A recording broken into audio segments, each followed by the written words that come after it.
There's no feeling more intense than starting over. If you deleted your homework the day before it was due, as I have, or if you left your wallet at home and you have to go back after spending an hour in the commute. If you won some money at the casino and then put all your winnings on red but it came up black. If you got your best shirt dry cleaned before a wedding and then immediately dropped food on it. If you won an argument with a friend and then later discovered that they just returned to their original view. Starting over is harder than starting up. If you're not ready for that, like if you've already had a bad day, then what you're about to go through might be too much. Feel free to go away and come back. I'll be here. Alright, thanks for coming with me on this trip. I'll understand if you have to take a break at any point. Just find a safe place to stop and quit the game. And don't worry, I'll save your progress, always, even your mistakes. This game is a homage to a free game that came out in 2002, titled Sexy Hiking. The author of that game was Jazzuo, a mysterious Czech designer who was known at the time as the father of B games. And B games are rough assemblages of found objects. Designers slap them together very quickly and freely, and they're often too rough and unfriendly to gain much of a following.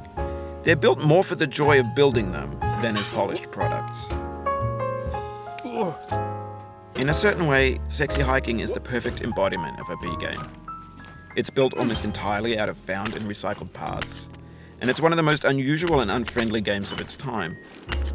In it, your task is simply to drag yourself up a mountain with a hammer. And that act of climbing, in the digital world or in real life, has certain essential properties that give the game its flavor. No amount of forward progress is guaranteed. Some cliffs are too sheer or too slippery.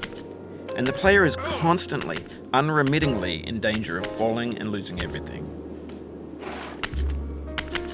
Anyway, when you start Sexy Hiking, you're standing next to this dead tree that blocks the way to the entire rest of the game. It might take you an hour to get over that tree, and a lot of people never got past it.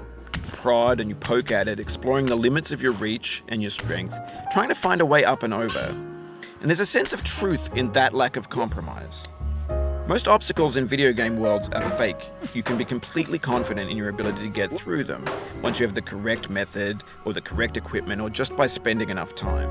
In that sense, every pixelated obstacle in Sexy Hiking is real.